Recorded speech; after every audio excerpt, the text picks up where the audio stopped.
ये धारावाहिक साहित्य अकादमी द्वारा पुरस्कृत उपन्यास दीवारों से पार आकाश पर आधारित है। इसे धारावाहिक का रूप देने के लिए लेखक की अनुमति से इसमें कुछ जरूरी बदलाव किए गए हैं। समाज में स्त्री के अधिकार की आवाज बुलंद करते इस धारावाहिक के पात्रों का किसी भी जाति, समुदाय, भाषा या व्यक्ति से कोई संबंध नहीं है। बुआ, जमाना बदल चुका है। जो दिख रहा, जमाना चाहे लाख बदल जाए लेकिन हमारी परंपराएं कभी नहीं बदलती हैं? बेटा, लड़की कल भी लड़की थी और आज भी लड़की ही है। अब तो हद कर दे। एक तरफ अनिकेत के रिश्ते को मना कर दिया और दूसरी तरफ दूसरे रिश्ते की बात शुरू कर दी। आप वसुधा की पढ़ाई के बारे में नहीं सोचते हो, उसके सपनों के बारे में नहीं सोचते हो। मैं वसु का दुश्मन नहीं हूँ। वासु का सपना है पायलट बनना और शादी के बाद भी ये सपना पूरा होगा।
दीदी अब रोइए मत। क्या मेरे सपने कभी पूरे नहीं होंगे? मैं एक एक दिन गिन रही थी कि कॉलेज खत्म होने के बाद मैं अपने लक्ष्य की ओर आगे बढ़ूंगी।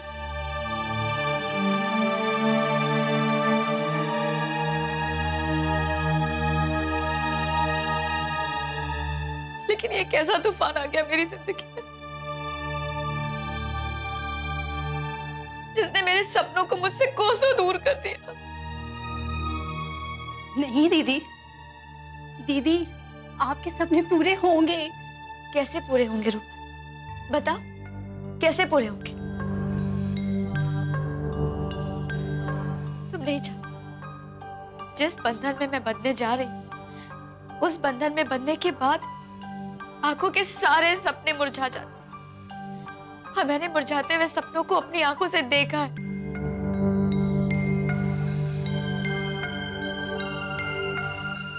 पहले मैं दूसरी लड़कियों की जिंदगी पर अफसोस किया करती थी। आज मेरी ही जिंदगी ने मुझे वैसी ही हालतों के सामने लाकर खड़ा कर दिया। दीदी अभी तो बस शादी की बात चली है, शादी तय तो नहीं हुई है। अगर पापा शादी के बारे में सोच रहे हैं ना, तो बहुत जल्द शादी तय भी कर देंगे। पापा के इस फैसले ने मुझे बहुत कमजोर बना दिया।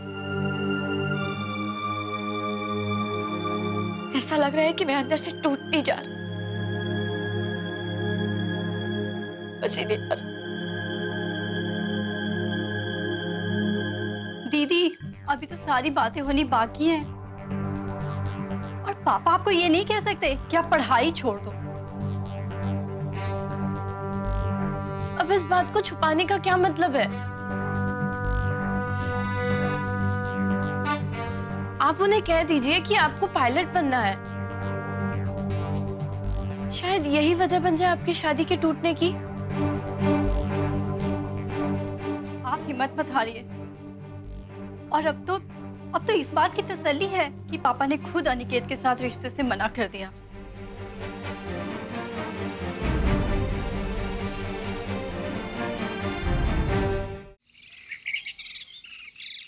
रिश्ते जबरदस्ती नहीं जोड़े जाते। मैं तो अपने रुतबे को लेकर बैठा था।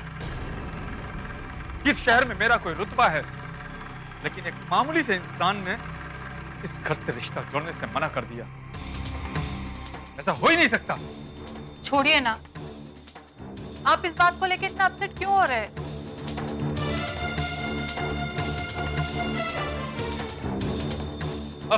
हूं तो क्या खुश हूं? 2 शब्दों में उसने मुझे मेरी औकात दिखा दी। 2 टूक शब्दों में उसने मुझे मना कर दिया। हो सकता है उस लड़की ने देवर जी के बारे में कुछ बताया होगा, इसीलिए उन्होंने शादी के लिए इनकार कर दिया। जरूर कुछ तो बात हुई होगी। बात चाहे जो भी रही हो, लेकिन इंसल्ट तो मेरी हुई है ना।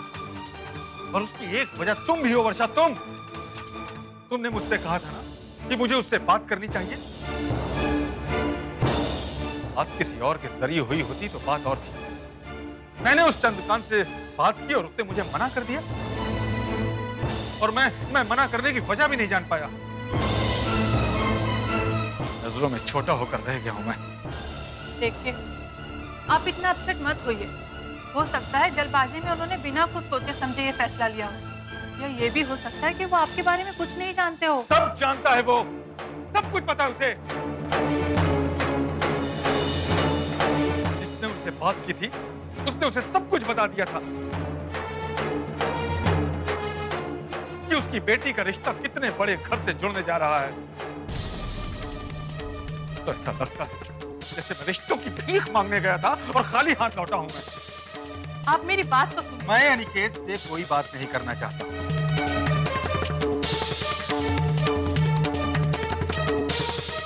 मुझे ये पता नहीं है कि अनिकेत की तकरार उस लड़की से किस हद तक बढ़ी कि उसने इस रिश्ते को ठोकर मार दी। अब तुम ही पूछना अनिकेत से कि वो इस बात का अंदाजा क्यों नहीं लगा सका कि वो लड़की इस रिश्ते को ठोकर मार सकती है। जाने दीजिए, अगर देवर जी सुन लेंगे तो वो भी अपसेट हो जाएंगे, और गुस्से में कोई उल्टा सीधा कदम उठाया तो और भी मुसीबत हो जाएगी। वर्षा, अब किसी के कदम उठाने से कुछ भी नहीं हो सकता। उस लड़की ने अनिकेत को उसकी औकात दिखाई है। हमारे मुंह पर इनकार का जो थप्पड़ मारा है उसका दर्द मैं ही महसूस कर सकता हूं।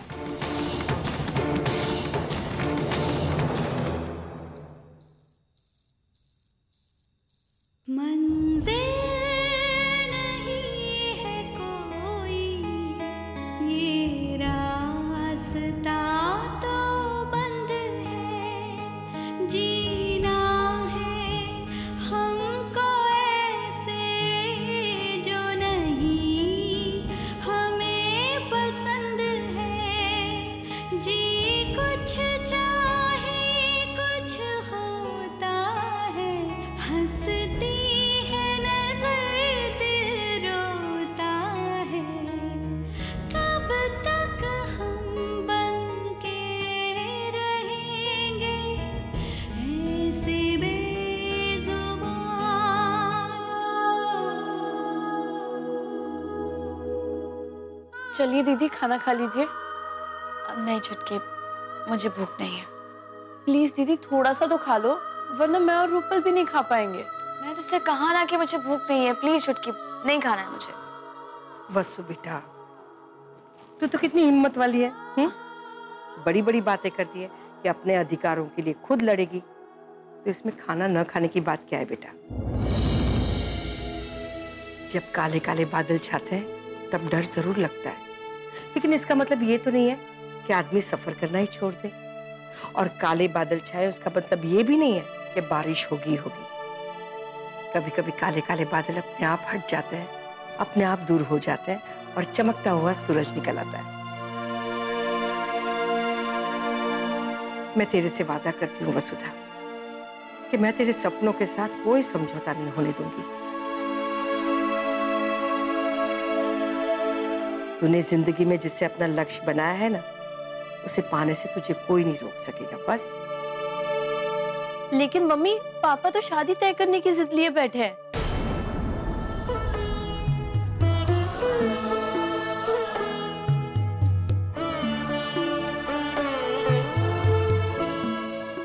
अभी तो बहुत सारी बातें नक्की करना बाकी है बेटा। अभी तो बहुत कुछ देखा जाएगा, लड़का कैसा है, खानदान कैसा है, ये सब भी तो देखना पड़ेगा। और फिर मेन बात तो ये है, हमें ये कहना है कि शादी के बाद तेरी पढ़ाई नहीं छूटनी चाहिए। मम्मी, ये कैसी जिंदगी, औरत के साथ ये कैसी विडंबना जुड़ी हुई।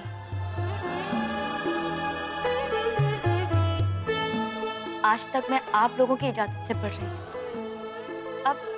अब मैं उन लोगों की इजाजत से पढ़ूं।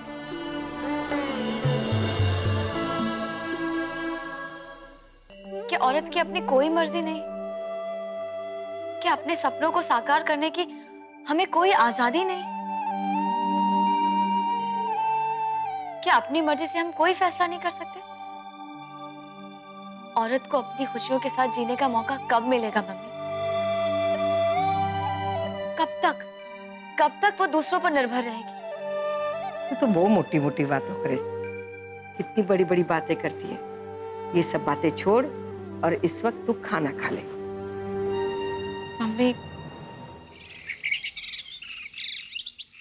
मुझे मालूम है भाभी, मुझे सब कुछ मालूम है। मुझे ये भी मालूम है कि उस लड़की की वजह से भैया का अपमान हुआ। भाभी, उस लड़की ने मेरी इंसल्ट की, ये मैं बर्दाश्त कर गया, लेकिन उसके वजह से भैया खुद को अपमानित कर रहे हैं, ये मैं बर्दाश्त नहीं कर सकता। ये मेरे लिए डूब कर मर जाने वाली बात है भाभी। आपके भैया तो इसके लिए मुझे जिम्मेदार समझते हैं, क्योंकि मैंने ही रिश्ते की बात चलाने के लिए गई। लेकिन मुझे क्या पता था कि वो लड़की इस घराने की बहू बनने से भी इनकार कर देगी। ये बात मैं नहीं समझ सकती, लेकिन आप तो समझते थे कि वो लड़की इस रिश्ते के लिए तैयार नहीं होगी। कम से कम ये बात आप मुझे तो बता सकते थे। मुझे नहीं मालूम था भाभी कि ये लड़की इतनी मगरूर और घमंडी होगी। मैं बस उसे इस घर में लाकर उसका गुरूर तोड़ना चाहता था, लेकिन आप देख लीजिए, उसका गुरूर टूटेगा जरूर। देख लीजिएगा, एक दिन वो खून के आंसू रोएगी। एक बात अच्छी तरह याद रखिएगा देवर जी, आपके भैया का जो रुतबा है, आज वो जो चाहे कर सकते हैं, लेकिन वो जो भी कदम उठाएंगे अपने रुतबे को बढ़ाने के लिए उठाएंगे, समाज में अपने मान सम्मान को ऊंचा करने के लिए उठाएंगे। आप ऐसा कोई कदम मत उठाइएगा जिससे उनके सम्मान पर आंच आए। आपको ये भूलना नहीं चाहिए कि आपके भैया कोई छोटे मोटे इंसान नहीं है, जनप्रतिनिधि है, जिस पर हर वक्त जनता और मीडिया की नजर रहती है। उन्हें अगर जुकाम भी हो जाए तो वो बात खबर बन जाती है। इसीलिए ख्याल रखिएगा कि ऐसी कोई बेवकूफ़ी मत कीजिए जिसकी वजह से मीडिया वालों की भीड़ घर के बाहर नजर आए। बेहतर होगा कि आप उस लड़की को भूल जाएं।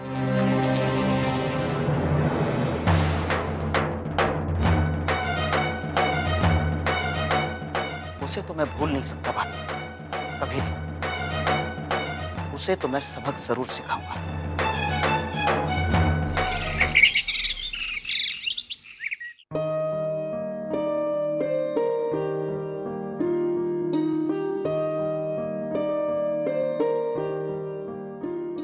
भाई बात जा। अरे बेटा, ये क्या? तुम्हें पता है ना पंडित जी भी आने वाले हैं। चाय क्या मैं अकेली पीऊंगी? अरे नहीं भाई वाह, उनके लिए भी चाय आ जाएगी, लेकिन वो भी आएंगे, पानी पिएंगे, उसके बाद तो चाय लेंगे ना। अभी ले तो ठंडी हो जाएगी। वाह, કેટલી સમજણી છે મારી દીકરી। अरे मनसुख, आओ आओ, base base base base. Mansukh के लिए भी चाय लेकर आ बेटा। जी भाई बा। अरे चाय क्या ललिता बहन, हम तो शादी के लड्डू खाने की उम्मीद लगाए बैठे हैं। क्यों जी? अरे मनसुख, एनी ज गोठणમાં બેઠી છું। ઠાકોરજી સૌનું ભલું કરે। पूनम दीकरा, जब पंडित जी आ जाए ना, तब सबके लिए एक साथ में ही गर्मा गर्म चाय लेकर आ जाना। अरे पर पंडित जी आएंगे कब तक? अरे आएंगे ना। लो, आ गया पंडित जी। आओ आओ। जय श्री कृष्ण। जय श्री कृष्ण। जय श्री कृष्ण।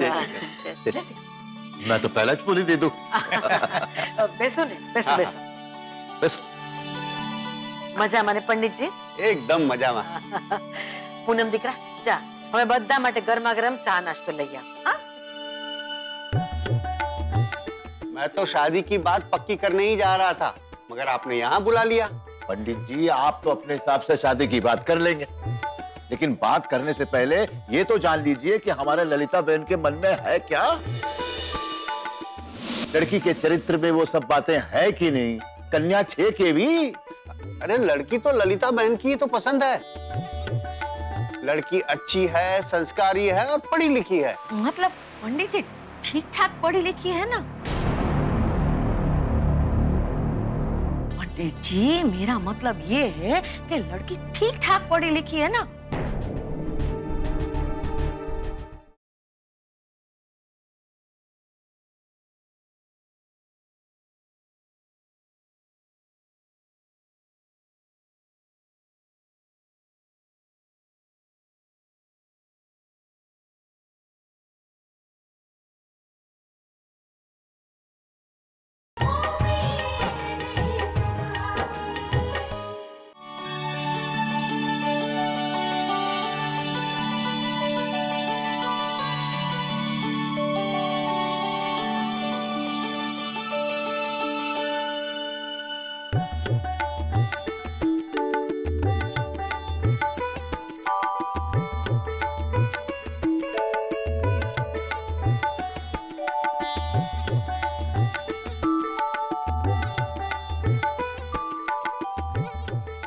लड़की कैसी है,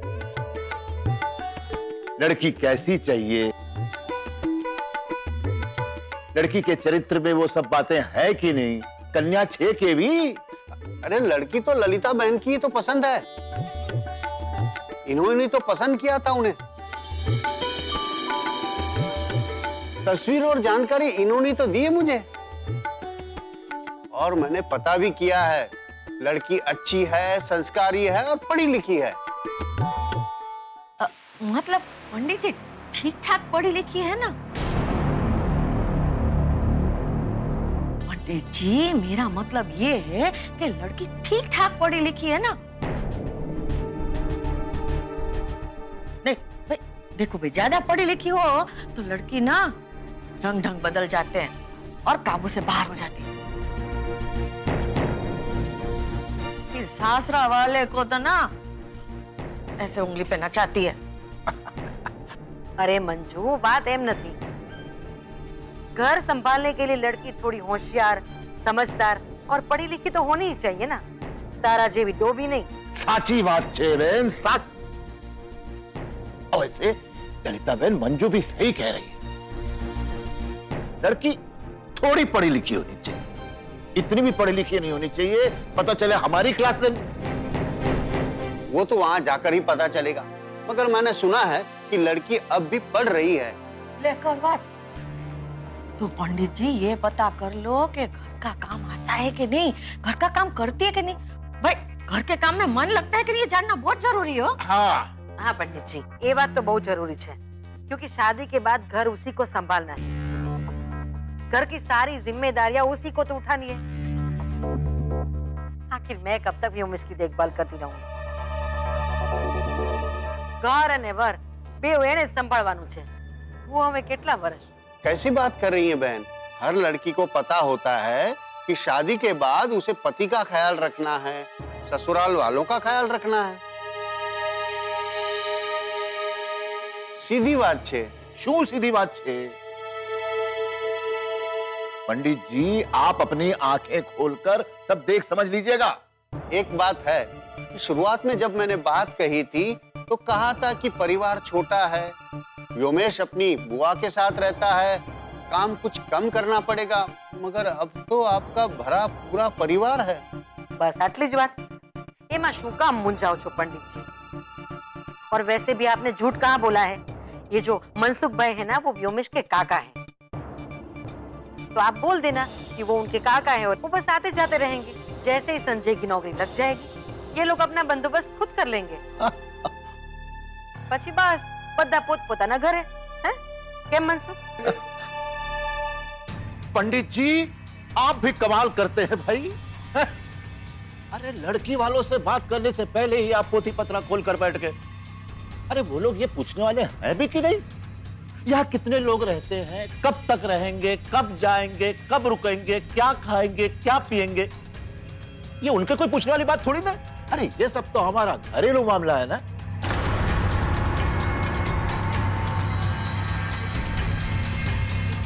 के साची बात है बहन? अरे नहीं नहीं मनसुख भाई, एम बात नहीं।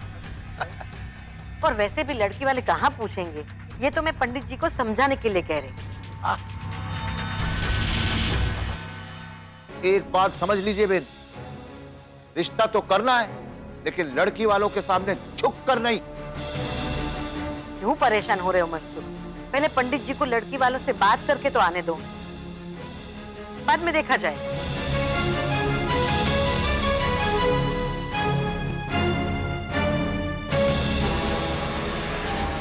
मंजू तू भी हमारी बातें सुनने यहाँ बैठ गई? जा अंदर जा, हमेशा कहवानू जा। जा ले आओ बैठी थे शू, चल जा चाले।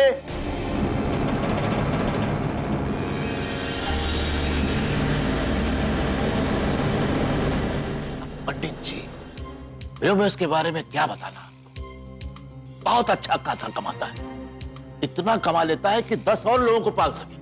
हाँ हाँ जजमान, सालों से जानता हूं मैं व्योमेश को। अगर आप लोगों को मेरा सपना पूरा ही नहीं करना था तो फिर मुझे सपना दिखाया क्यों मम्मी? पूरी जिंदगी में उसी सपने को लेकर जीती रही और आज आप लोग मेरा सपना तोड़ रहे हैं। नहीं बेटा એવું નથી। मम्मी, मैं किसी के घर की बहू नहीं बनना चाहती, बल्कि पायलट बनना चाहती और पायलट बनके आप लोगों का नाम रोशन करना चाहती।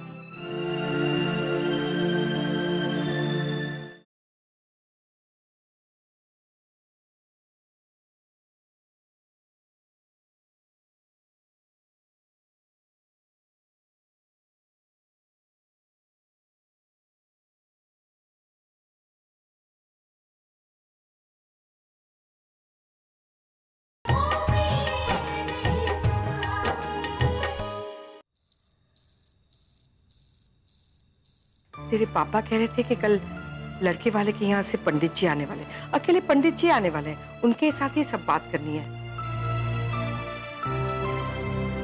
हाँ, लेकिन पंडित जी ये भी कहते थे कि रिश्ता तय ही समझो। मम्मी, आप लोग क्यों मेरी खुशियों का गला घोटना चाहते हैं? और अगर गला घोटना ही था ना, तो उसी वक्त घोट दिया होता जब मैं पैदा हुई थी। बेटा क्यों ऐसा बोल रही है? लड़की के माँ बाप की ये आखिरी जिम्मेदारी होती है लड़की की तरफ, और फिर समाज तो लड़की को पराया धन कहता है। एक ना एक दिन तो लड़की को किसी और के घर जाना ही होता है ना बेटा। अगर आप लोगों को मेरा सपना पूरा ही नहीं करना था, तो फिर मुझे सपना दिखाया क्यों मम्मी? पूरी जिंदगी में उसी सपने को लेकर जीती रही, और आज आप लोग मेरा सपना तोड़ रहे हैं। नहीं बेटा, वो नहीं। तेरी पढ़ाई भी पूरी होगी और तेरा सपना भी साकार होगा। तेरे पापा लड़के वालों से यही बात करने वाले हैं कि शादी के बाद तेरी पढ़ाई नहीं रुकनी चाहिए। मम्मी, मैं किसी के घर की बहू नहीं बनना चाहती, बल्कि पायलट बनना चाहती, और पायलट बनके आप लोगों का नाम रोशन करना चाहती। मैं चाहती हूँ लोग ये कहें कि चंद्रकांत भाई की बेटी पायलट बन गई। लेकिन मम्मी, मेरे ससुराल जाने के बाद ना कोई ये नहीं कहेगा कि उनकी बेटी पायलट बन गई। हर कोई यही कहेगा कि उनकी बहू पायलट बन गई, उनकी पत्नी पायलट बन गई। मम्मी प्लीज मेरी बात समझने की कोशिश कीजिए। शादी हो जाने के बाद औरत की पूरी जिंदगी बदल जाती है, औरत की पहचान बदल जाती है, उसकी जिम्मेदारियां बदल जाती है। ना चाहकर भी वो चार दीवारियों में कैद हो जाती है। मम्मी प्लीज मम्मी, आप पापा को समझाने की कोशिश करिए ना, प्लीज।